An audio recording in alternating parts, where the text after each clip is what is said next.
दोस्तों, कोई भी इंसान शरीर से नहीं मन से बलवान होता है। इसलिए अपने मन को मजबूत करिए। नए वर्ष का आगाज हो चुका है। आप सभी को नए वर्ष 2023 की हार्दिक बधाई और शुभकामनाएं। देखो फ्रेंड्स, 2023 में आपको कुछ नए संकल्प लेने होंगे, लेकिन उन संकल्पों में सबसे पहले मैं आपसे यही कहूँगा कि आपके मन की शांति सर्वोपरि है। तो अपने मन की शांति किसी और को नियंत्रित करने का अधिकार मत दीजिए। देखिए, आप जो कुछ भी सोचते हैं, आप जो कुछ भी करते हैं, वो सारी चीज़ें आपके मन से नियंत्रित होती हैं। लेकिन अगर बीच में कोई व्यवधान डालता है, तो इसका मतलब ये नहीं कि आप अपने काम को छोड़कर उस व्यवधान के पीछे या उस व्यक्ति के पीछे लग जाएं। तो यहाँ पर देखो, हर चीज़ का हिसाब करना पड़ेगा। अगर कोई व्यक्ति आकर आपको कुछ गलत बातें कह भी देता है, तो उस दौरान उस व्यक्ति की बातों को ध्यान में रख लो। लेकिन अपने मन में कहो कि ठीक है, आज मेरे पास इतने काम हैं, मैंने ये टू डू लिस्ट बनाई है, इसको निपटाने के बाद तुम्हारा भी हिसाब किया जाएगा। और उस दौरान यानी कि आपको तुरंत उस व्यक्ति से बदला नहीं लेना है। आपको ये सोचना है कि वो कौन सा ऐसा कार्य है जिसको कर देने से वह व्यक्ति स्वतः ही आपके सामने सरेंडर कर देगा। तो ये सबसे बड़ी बात है कि अगर आप सफल हो जाएं, अगर आप सक्षम हो जाएं, तो फिर कुछ ऐसी चीज़ें आपको देखने को मिलेंगी जिसकी आपने कल्पना भी नहीं की होगी। मैं कुछ ऐसी चीज़ों को देख भी रहा हूँ और देख भी चुका हूँ। तो इसके बारे में फिलहाल हम बात करेंगे। और देखो, यहाँ पर एमपी में माध्यमिक शिक्षकों के लिए ऑनलाइन आवेदन से संबंधित और वैकेंसी से संबंधित एक नोटिफिकेशन जारी किया गया है। तो नोटिफिकेशन के बारे में डिस्कशन वीडियो के अंत में करेंगे। सबसे पहले आपको ये बता दें कि यूपी में टीजीटी पीजीटी एग्ज़ाम डेट को लेकर और साथ ही साथ पदों को बढ़ाने से लेकर जो अभ्यर्थी हैं वो क्रमिक अनशन शुरू करने जा रहे हैं। और जो प्रयागराज के जिलाधिकारी हैं उनको एक विज्ञप्ति सौंपी गई है। और इस विज्ञप्ति में ये कहा गया है कि कुल मिला के 4,163 पदों के सापेक्ष 14 लाख अभ्यर्थियों ने आवेदन किया है। आवेदन करने के साथ ही अभ्यर्थियों के मन में ये आकांक्षा थी कि बहुत जल्दी वो शिक्षक बन जाएंगे।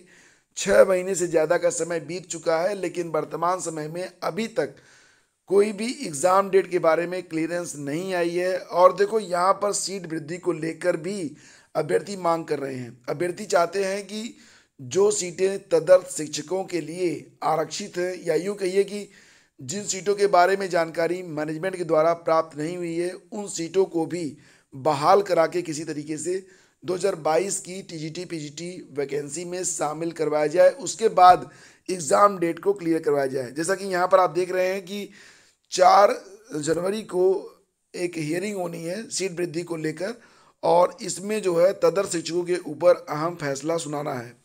वैसे यहाँ पर फ्रेंड्स, आपने देखा होगा पिछले अगर आप लगातार कुछ समय से जुड़े हुए हैं, तो मैंने आपको बताया था कि जो तदर्थ शिक्षक हैं उनको वेतन देने की जिम्मेदारी राज्य सरकार ने मतलब हाथ खड़े कर दिए हैं कि हम तदर्थ शिक्षकों को वेतन नहीं देंगे।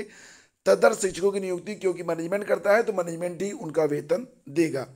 और यहाँ पर देखिए, कुछ ऐसे भी मैनेजमेंट कॉलेजेस हैं जहाँ पर जो वैकेंसियाँ हैं, जो रिक्त पद हैं, उनको विज्ञापित नहीं किया गया, यानी कि उनको दबा लिया गया। तो उनको ऐड करने की बात या उनको ऐड करने की मांग यहाँ पर की जा रही है। और इसके लिए जो अभ्यर्थी हैं वो अब क्रमिक अनशन करने जा रहे हैं। यहाँ पर ये जो लेटर आप देख रहे हैं, यह लेटर शीतला प्रसाद ओझा की ओर से जारी किया गया है, जो कि प्रतियोगी छात्र प्रतिनिधि मंडल प्रयागराज के प्रदेश संयोजक हैं। ठीक है, तो ये एक इम्पॉर्टेंट अपडेट है रिगार्डिंग टीजीटी पीजीटी एग्ज़ाम 2022। आगे बढ़ते हैं। और देखो, मैंने आप लोगों से कई बार कहा है कि अगर आपके पास कोई सिस्टम नहीं है, अगर आपके पास लैपटॉप नहीं है या पीसी नहीं है, तो बहुत हाई कॉन्फ़िगरेशन नहीं, एक लो कॉन्फ़िगरेशन का ही एक लैपटॉप या पीसी का जुगाड़ अब आप लोग कर लीजिए।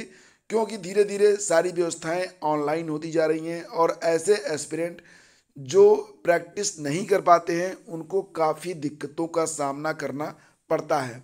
सीटीईटी की परीक्षा देने आए बहुत सारे एस्पिरेंट जो प्रैक्टिस नहीं कर पाए हैं ऑनलाइन एग्ज़ाम देने का, तो उनको कितना भी बताया जा रहा है, लेकिन उनकी जो यूपी में कहते हैं धड़क खुलना, उनकी धड़क ही नहीं खुली है।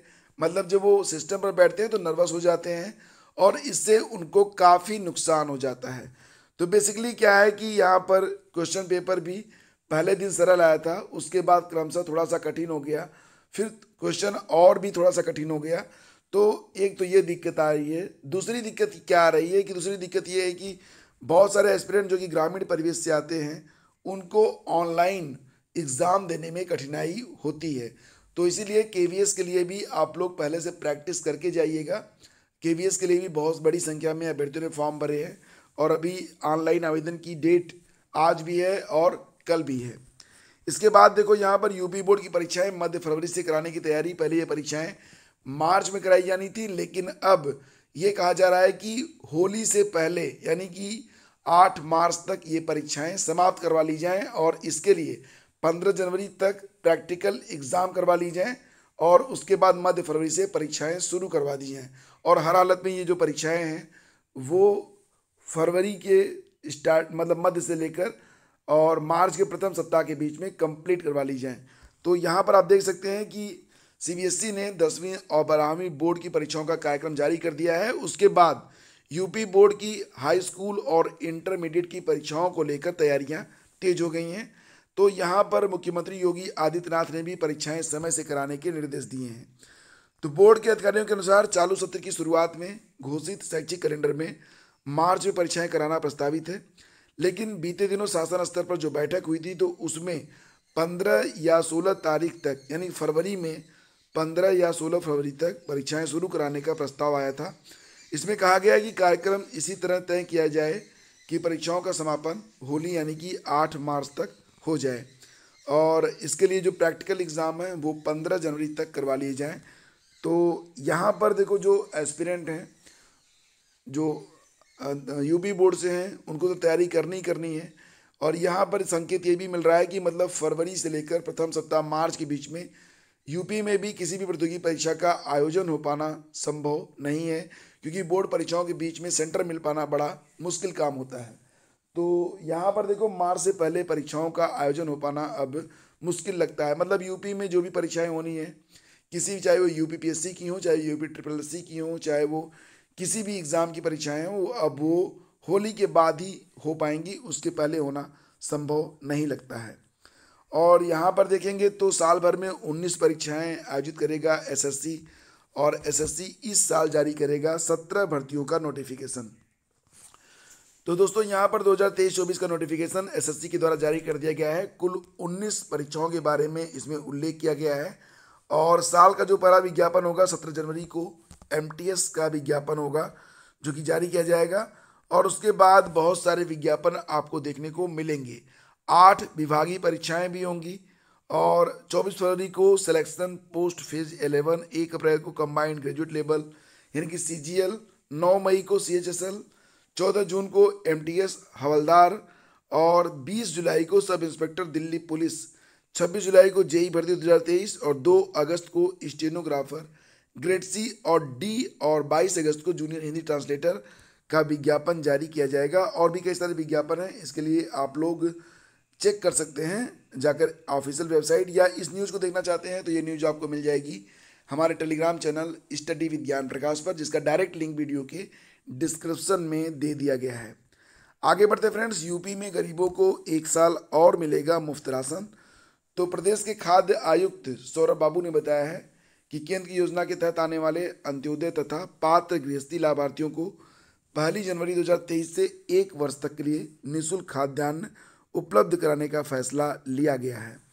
तो मतलब ये होगा कि 2023 से लेकर दिसंबर 2023 तक, जनवरी से लेकर दिसंबर तक सभी जो पात्र परिवार हैं उनको चावल, गेहूं और मोटा अनाज मुफ्त में मिलता रहेगा।